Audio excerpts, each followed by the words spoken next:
ಅಂಬೇಡ್ಕರ್ ಅವರಿಗೆ ಸಂವಿಧಾನ ಶಿಲ್ಪಿ ಡಾಕ್ಟರ್ ಬಾಬಾ ಸಾಹೇಬ್ ಅಂಬೇಡ್ಕರ್ ಅವರಿಗೆ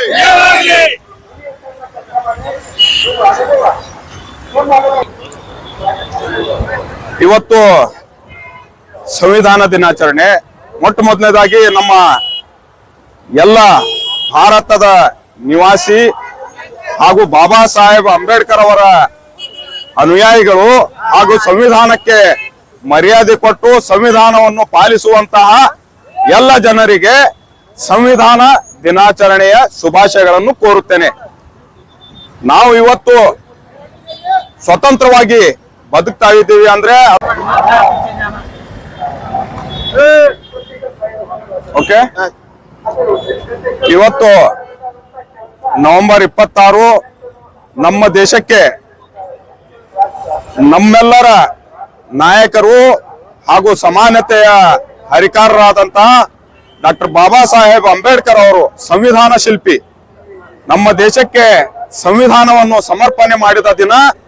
ನಾವೆಲ್ಲರೂ ಈಗ ಸಮಾನತೆಯ ಬದುಕನ್ನು ಬದುಕ್ತಾ ಇದ್ದೇವೆ ಅಂದ್ರೆ ಅದಕ್ಕೆ ಮೂಲ ಕಾರಣ ಭಾರತ ರತ್ನ ಡಾಕ್ಟರ್ ಬಾಬಾ ಸಾಹೇಬ್ ಅಂಬೇಡ್ಕರ್ ಅವರು. ಇವತ್ತು ನಾವು ಅವ್ರಿಗೆ ಈ ಸಂದರ್ಭದಲ್ಲಿ ನೆನೆಸುತ್ತಾ ಇಡೀ ವಿಶ್ವಕ್ಕೆ ಮಾದರಿಯಾದಂತಹ ಸಂವಿಧಾನ ನೀಡಿದಂತಹ ಹಾಗೂ ಎಲ್ಲ ಮಹಿಳೆಯರಿಗೆ, ಕಾರ್ಮಿಕರಿಗೆ, ಬಡವರಿಗೆ, ದೀನದಲಿತರಿಗೆ, ಅಲ್ಪಸಂಖ್ಯಾತರಿಗೆ ಎಲ್ಲರಿಗೂ ಕೂಡ ಸಮಾನತೆಯನ್ನು, ಎಲ್ಲರ ಹಕ್ಕುಗಳನ್ನು ರಕ್ಷಣೆ ಮಾಡಿದಂತಹ ಸಂವಿಧಾನ ನೀಡಿದಂತಹ ಬಾಬಾ ಸಾಹೇಬ್ ಅಂಬೇಡ್ಕರ್ ಅವರಿಗೆ ನಾವೆಲ್ಲರೂ ನೆನೆಸ್ಬೇಕಾಗ್ತದೆ. ಕೆಲ ಸಂವಿಧಾನ ವಿರೋಧಿಗಳು ಈ ನಮ್ಮ ದೇಶದಲ್ಲೂ ಕೂಡ ಇದ್ದಾರೆ.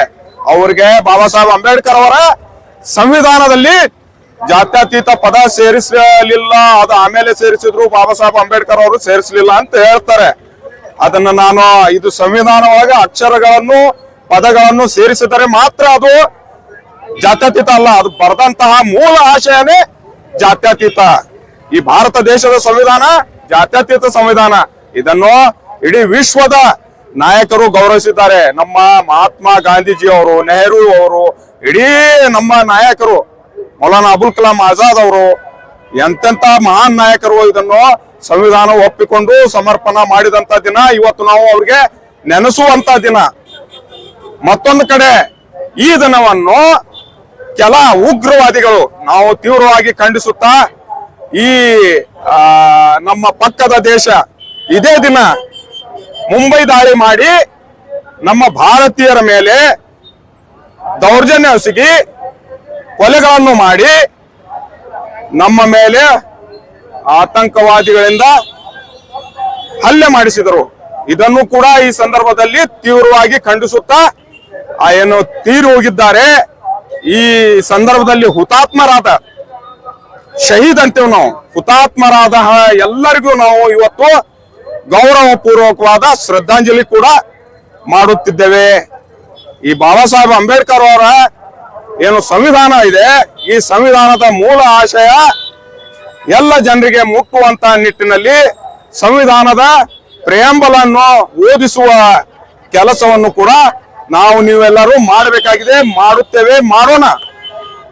ಇದನ್ನು ಬಾಬಾ ಸಾಹೇಬ್ ಅಂಬೇಡ್ಕರ್ ಅವರನ್ನು ಒಪ್ಪಿಕೊಂಡಂತಹ ನಾವು ನೀವು ಎಲ್ಲರೂ ಮುಂದಿನ ದಿನಗಳಲ್ಲಿ ಬಾಬಾ ಸಾಹೇಬ್ ಅಂಬೇಡ್ಕರ್ ಅವರು ಕೇವಲ ದಲಿತರಿಗೆ ಮಾತ್ರ ಸೀಮಿತ ಅಲ್ಲ, ಹಿಂದೂ ವರ್ಗದವ್ರಿಗೆ ಯಾರಿಗೂ ಸೀಮಿತ ಅಲ್ಲ, ಎಲ್ಲರಿಗಾಗಿ ಬರೆದಂತಹ ಸಂವಿಧಾನ.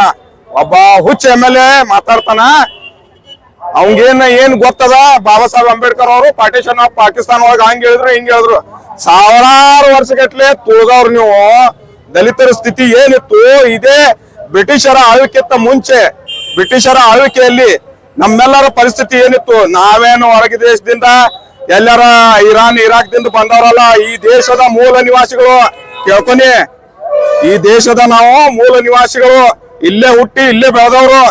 ಇಲ್ಲಿ ಇಸ್ಲಾಂ ಧರ್ಮ ಬಂದಾಗ, ಸಮಾನತೆಯನ್ನು ಕಂಡಾಗ ನಾವೆಲ್ಲರೂ ನಮ್ಮ ಪೂರ್ವಜರು ಮುಸ್ಲಿಮರಾಗಿ ಕನ್ವರ್ಟ್ ಆಗ್ಯಾವ. ನಾವು ಮಾಜಿ ದಲಿತರು. ನೀ ಏನಾರು ತಿಳಿದಿರ್ಬೇಕು, ಅಲ್ಲಿಂದ ಬಂದಾರ ಮಕ್ಕಳು ಹಿಂಗ ನಡೆ, ನಿನ್ನಂತವ್ರು ಬಾಳ ಮಂದಿ ಬಂದಾರ, ಬಾಳ ಮಂದಿ ಹೋಗ್ಯಾರ. ನಮ್ಮ ಇದ್ರೊಳಗ ಫಿರೋನ್, ಅಮಾನ್, ಶದ್ದಾದ್, ನಮ್ರೂದ್ ಇಂಥವ್ರೆಲ್ಲಾರು ಏನು ಕಿತ್ಕೊಳಕ್ ಆಗ್ಲಿಲ್ಲ. ನೀ ಏನದ ಒಂದ್ JJB MLA ಮಗನೇ.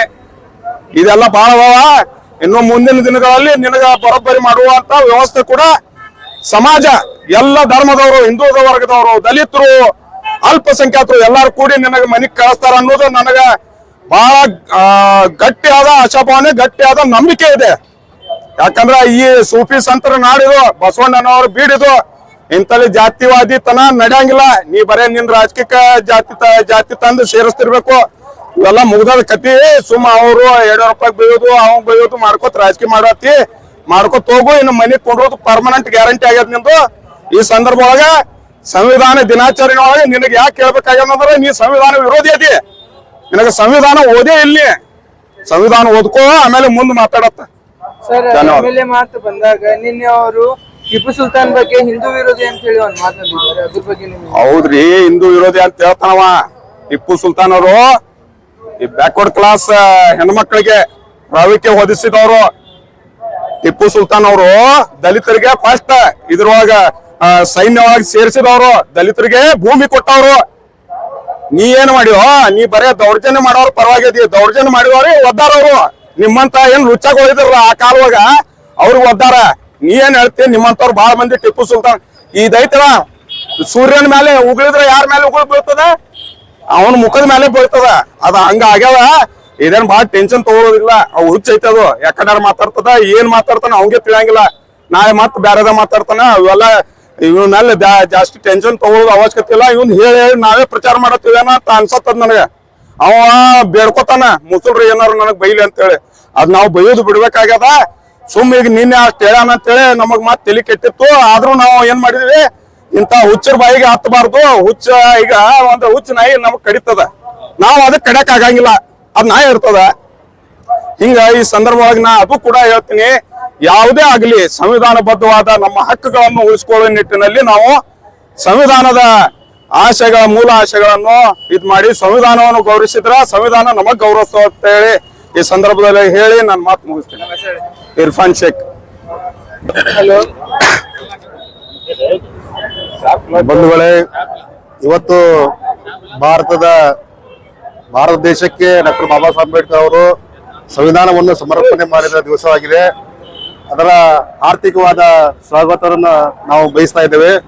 ಹಾಗೇನೆ ಇವತ್ತು ಸಂವಿಧಾನ ಬಾಬಾ ಸಾಹೇಬ್ ಅಂಬೇಡ್ಕರ್ 1950 ನವೆಂಬರ್ 26ರಂದು ಭಾರತ ದೇಶಕ್ಕೆ ಒಂದು ಸಂವಿಧಾನವನ್ನು ಅವಶ್ಯಕತೆ ಇರುವ ಕಾರಣ ಬಾಬಾ ಸಾಹೇಬ್ ಅಂಬೇಡ್ಕರ್ ಅವರು ಭಾರತಕ್ಕೆ ಒಂದು ಸಂವಿಧಾನವನ್ನು ಸಮರ್ಪಣೆ ಮಾಡ್ತಾರೆ. ಆ ದಿವಸ ಇವತ್ತು ಎಲ್ಲ ಮಾನವ ಕುಲ ಜಾತಿಗಳೇನದಾವಲ್ಲ ಅವರು ಸಂತೋಷ ಮತ್ತು ಸಂಭ್ರಮ ಪಡುವಂತ ದಿವಸ ಇವತ್ತಾಗಿದೆ.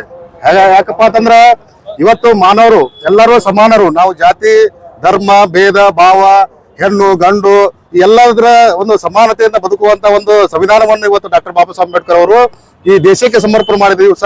ಇವತ್ತು ನಾವೆಲ್ಲರೂ ಈ ದೇಶದಲ್ಲಿರುವ ಪ್ರತಿಯೊಬ್ಬರು ಇದನ್ನ ನಾವು ಹೆಮ್ಮೆ ಪಡುವಂತ ಒಂದು ದಿನವಾಗಿ ನಾವು ಆಚರಣೆ ಮಾಡಬೇಕಾಗಿದೆ. ಹಾಗಾಗಿ ಡಾಕ್ಟರ್ ಬಾಬಾ ಸಾಹೇಬ್ ಅಂಬೇಡ್ಕರ್ ಅವರು ಈ ದೇಶದಲ್ಲಿ ಜಾತಿ ವ್ಯವಸ್ಥೆ ನಿರ್ಮೂಲನೆ ಮಾಡಿದವರು.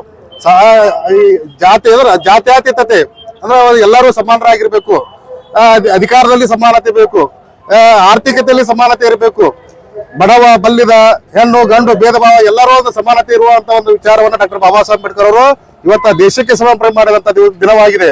ಹಾಗಾಗಿ ಮನುಸ್ಮೃತಿಯಲ್ಲಿ ಹೇಳ್ತಿದ್ದಪ್ಪ ಅಂತಂದ್ರ, ಮನುಸ್ಮೃತಿ ನನ್ನ ಹೆಣ್ಣನ್ನ ಇವತ್ತವರು ಏನ್ ಮಾಡ್ತಿದ್ರಪ್ಪ ಅಂತಂದ್ರ ಗಂಡ ಸತ್ರ ಹೆಣ್ಣನ್ನ ಚಿತೆಗೇರಿಸುವಂತ ಒಂದು ಪದ್ಧತಿಯಲ್ಲಿ ಜಾರಿಯಲ್ಲಿತ್ತು. ಹೆಣ್ಣಿಗೆ ಶಿಕ್ಷಣ ಕೊಡ್ತಿರ್ಲಿಲ್ಲ ಅನ್ನೋ ಭೋಗದ ವಸ್ತು ಆಗಿದ್ರು ಹೆಣ್ಮಗಳು. ಯಾಕಪ್ಪ ಅಂತಂದ್ರ ಆ ಭೋಗದ ವಸ್ತು ಏನಪ್ಪಾ ಅಂತಂದ್ರ ಅನುಭವಿಸೋದು, ಆಕಿನ ಪ್ರೆಗ್ನೆಂಟ್ ಮಾಡೋದು, ಒಂದು ಹೆರಿಗೆ ಯಂತ್ರ ಅನ್ನುವಾಗಿ ಇಲ್ಲಿ ದೇಶದಲ್ಲಿ ನಿರ್ಮಾಣ ಮಾಡಿದ್ರು. ಹಾಗಾಗಿ ಆ ವಿಚಾರದಿಂದ ಏನು ಮನುಸ್ಮೃತಿಯನ್ನ ಹೊರಗೆ ತಂದು ಬಾಬಾ ಸಾಹೇಬ್ ಅಂಬೇಡ್ಕರ್ ಅವರು ಸಂವಿಧಾನದ ಮೂಲಕ ಎಲ್ಲರಿಗೂ ಒಂದು ಸಮಾನತೆಯನ್ನು ನೀಡಿದ್ದು ನಾವು ಹೆಮ್ಮೆ ಪಡುವಂತ ವಿಷಯವಾಗಿದೆ. ಹಾಗಾಗಿ ಈ ದೇಶದ ಪ್ರತಿಯೊಬ್ಬರು, ಈ ದೇಶದ ಪ್ರತಿಯೊಂದು ಜೀವಿಯು ಕೂಡ ಇದನ್ನ ಬಾಬಾ ಸಾಹೇಬ್ ಅಂಬೇಡ್ಕರ್ ಅವರನ್ನ ನೆನೆಯುವಂತ ಒಂದು ವಿಚಾರ ಆಗ್ಬೇಕಾಗಿದೆ. ಇವತ್ತು ಸಿಯಾ, ಸಿಖ್ರು, ಬೌದ್ಧರು, ಎಲ್ಲ ಧರ್ಮದವರು ಇವತ್ತು ಒಂದು ಕಾನೂನು ಅಡಿಯಲ್ಲಿ ಬದುಕ್ತಾರಪ್ಪ ಅಂತಂದ್ರೆ ಅದು ಸಂವಿಧಾನ. ಆ ಸಂವಿಧಾನ ಅಡಿಯಲ್ಲಿ ನಾವು ಇವತ್ತು ಬದುಕ್ತಾ ಇದೀವಿ. ಅಂದ್ರೆ ಸರ್ವ ಜನಾಂಗದ ಶಾಂತಿಯ ತೋಟ, ಕುವೆಂಪು ಅವ್ರು ಹೇಳಿದ ಹಾಗೆ ನಾವೆಲ್ಲ ಸರ್ವ ಜನಾಂಗದ ಶಾಂತಿಯ ತೋಟ ತರ ನಾವು ಬದುಕಬೇಕಾಗಿತ್ತು ಇವತ್ತು. ಹಾಗಾಗಿ ನಾವು ಭಾರತದ ಸಂವಿಧಾನವನ್ನು ಒಪ್ಕೊಳ್ಬೇಕಾಗಿದೆ. ಈ RSS ಮತ್ತು ಮನುವಾದಿಗಳು ಅವರು ಈಗ RSS ಹುಟ್ಟಿ 100 ವರ್ಷ ಆಗಿದೆ. ಆ 100 ವರ್ಷ ಸಂಭ್ರಾಚರಣೆಯಲ್ಲಿ ಈ ದೇಶದ ಒಂದು ಸಂವಿಧಾನವನ್ನು ಬದಲಾವಣೆ ಮಾಡಕ್ ಹೊರಟಿದ್ರು ಅವರು. ಅವರಿಗೆ ಸಮಾನತೆ ಬೇಡವಾಗಿದೆ. ಇವತ್ತು ಜಾತಿ ವ್ಯವಸ್ಥೆ ಬೇಕಾಗಿದೆ, ಮಹಿಳೆಯರ ಶೋಷಣೆ ಬೇಕಾಗಿದೆ, ದಲಿತರ ದೌರ್ಜನ್ಯ, ಅಪಮಾನ, ರೇಪು ಇವೆಲ್ಲ ಮಾಡುವಂತ ಒಂದು ವ್ಯವಸ್ಥೆ ಕೂಡ ಅಲ್ಲಿ ಆಗ್ತಾ ಇದೆ. ಅದಕ್ಕಾಗಿ ನಾವು RSS ಅನ್ನ ಈ ಸಂದರ್ಭದಲ್ಲಿ ಖಂಡಿಸ್ತಾ ಇದ್ದೀವಿ. RSS ಏನು ಒಪ್ಕೋತಿತ್ತಪ್ಪ ಅಂತಂದ್ರೆ ಮನುಸ್ಮೃತಿಯನ್ನು ಡಾಕ್ಟರ್ ಬಾಬಾ ಸಾಹೇಬ್ ಅಂಬೇಡ್ಕರ್ ಅವರು ಬಹಿರಂಗವಾಗಿ ಸುಟ್ಟಾಕಿದವರು. ಬಹಿರಂಗ ಸುಟ್ಟಾಕಿದವರು ಯಾರಾದ್ರೂ ಇದ್ದಾರೆ ಡಾಕ್ಟರ್ ಬಾಬಾ ಸಾಹೇಬ್ ಅಂಬೇಡ್ಕರ್ ಅವರು. ಈ ದೇಶದಲ್ಲಿ ಎಲ್ಲರೂ ಸಮಾನತೆಯಿಂದ ಬದುಕಬೇಕು, ರಾಜಕೀಯವಾಗಿ, ಆರ್ಥಿಕವಾಗಿ ಎಲ್ಲಾ ರೀತಿಯಿಂದ ನಾವು ಸಮಾನತೆಯಾಗಿ ಬದುಕುವಂತ ನಮ್ಗೆ ಅವಕಾಶ ಕೊಟ್ಟಿದ್ದು ಈ ಭಾರತದ ಸಂವಿಧಾನ ಅನ್ನುವಂತ ಮಾತನ್ನು ಕೂಡ ಈ ಸಂದರ್ಭದಲ್ಲಿ ನಾವು ಹೇಳಕ್ ಬಯಸ್ತಾ ಇದ್ದೀವಿ. ಹಾಗಾಗಿ ಇನ್ನೊಂದು, ಇವತ್ತು ನಾವು ಕರ್ನಾಟಕದಲ್ಲಿ ಸಂಘರ್ಷ ಅಂತ ಅಂಬೇಡ್ಕರ್ ವಾದದಿಂದ ಇವತ್ತು ಸರ್ವ ಸದಸ್ಯರ ಒಂದು ಅಭಿಯಾನವನ್ನು ಕೂಡ ಇವತ್ತು ಹಮ್ಮಿಕೊಂಡಿವು, ಇವತ್ತು ಚಾಲನೆ ಕೊಡ್ತಾ ಇದ್ದೀವಿ. ಅಂದ್ರೆ ರಾಜ್ಯದ ಎಲ್ಲಾ ಜಿಲ್ಲಾ ಕೇಂದ್ರಗಳಲ್ಲಿ ಅದನ್ನು ಕೂಡ ಈ ಸಂದರ್ಭದಲ್ಲಿ ಹೇಳಕ್ ಬಯಸ್ತಾ ಇದ್ದೇವೆ. ನಮ್ಮ ಹೆಸರು ಸಂಜು ಕಂಬಾಗಿ, ಕರ್ನಾಟಕದಲ್ಲಿ ಸಂಘರ್ಷ ಅಂತ ಅಂಬೇಡ್ಕರ್ ವಾದ, ಬೆಳಗಾವಿ ವಿಭಾಗೀಯ ಸಂಚಾಲಕರು, ವಿಜಯಪುರ. अस्सलाम वालेकुम रहमतुल्लाहि ಬರ್ರಿ ಬರ್ರಿ बोलो अस्सलाम वालेकुम रहमतुल्लाहि बरकातुहू। सबसे पहले तो मैं भारत के एक एक वासी को कानून की स्थापना दिवस की मुबारकबाद पेश करता हूं। 26 नवंबर 1950 को भारत देश का कानून अमल में आया। इस कानून को अमल में लाने वाले बाबा साहेब अंबेडकर साहब, जिन्होंने सेक्युलर की बुनियाद पर भारत देश के कानून को लिखा, भारत देश के एक एक वासी का ख्याल रखते हुए, एक एक धर्म का ख्याल रखते हुए भारत के संविधान को बखूबी पूरी पारदर्शिता के साथ लिखा, जिसमें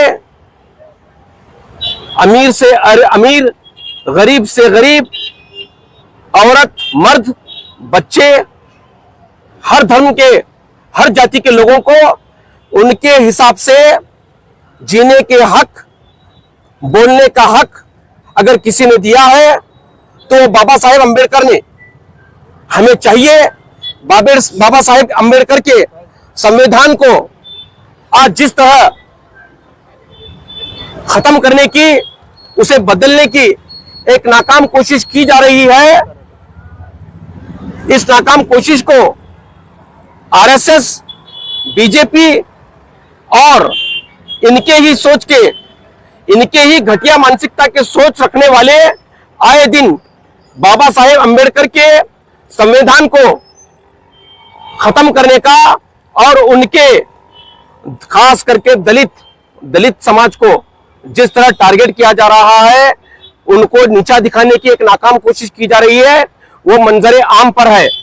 जिस तरह RSS को देश विरोधी गतिविधि करने वालों को हीरो बताया जा रहा है, जिस तरह देश के हीरोओं को, देश के जिन्होंने ब्रिटिश के साथ, जिन्होंने हिंदुस्तान के विरोध जितने भी मुल्क थे उनके खिलाफ लड़ने वालों को आज देश विरोधी बताया जा रहा है।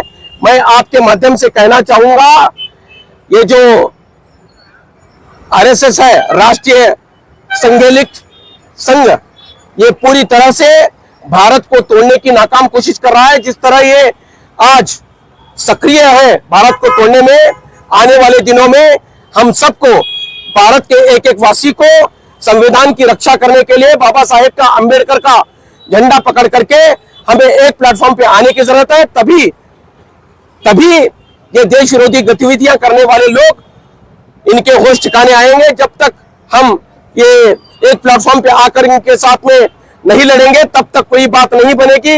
मैं चाहता हूं कि जितने भी संविधान को मानने वाले हैं, बाबा साहेब अंबेडकर को मानने वाले हैं, चाहे वो मुस्लिम समाज हो, चाहे वो दलित समाज हो, चाहे वो किसी भी वर्ग का हो, जब तक हम एक प्लेटफॉर्म पर नहीं आएंगे, ये जो देश विरोधी गतिविधियां करने वाले लोग हैं, ये इनकी आदत से बाज नहीं आएंगे। मैं इतनी सी बात करके अपनी बात को खत्म करता हूं। जय संविधान, जय बाबा साहेब अंबेडकर। मेरा नाम हाफिज सिद्दीक है, मैं MMDC का एक लीडर हूं। ದಾಳಿಯಲ್ಲಿ ಹುತಾತ್ಮರಾದ ಹುತಾತ್ಮರಿಗೆ ನಾವು ಇವತ್ತು ಶ್ರದ್ಧಾಂಜಲಿಯನ್ನು ಮಾಡುತ್ತಾ 1 ನಿಮಿಷದ ಮೌನಾಚರಣೆ ಕೂಡ ಅವರಿಗೆ ಮಾಡುತ್ತಾ ಅವರ ಆತ್ಮಕ್ಕೆ ಶಾಂತಿ ಸಿಗಲೆಂದು 1 ನಿಮಿಷ ಮೌನ ಪ್ರಾರ್ಥನೆ ಹಾಗೂ ಮೌನ ಆಚರಣೆಯನ್ನು ಮಾಡಬೇಕಂತೇಳಿ ಈ ಸಂದರ್ಭದಲ್ಲಿ ಹೇಳ್ತೇನೆ। ಸಾವಧಾನ್, ಮೌನಾಚರಣೆ ಶುರು ಕರ್।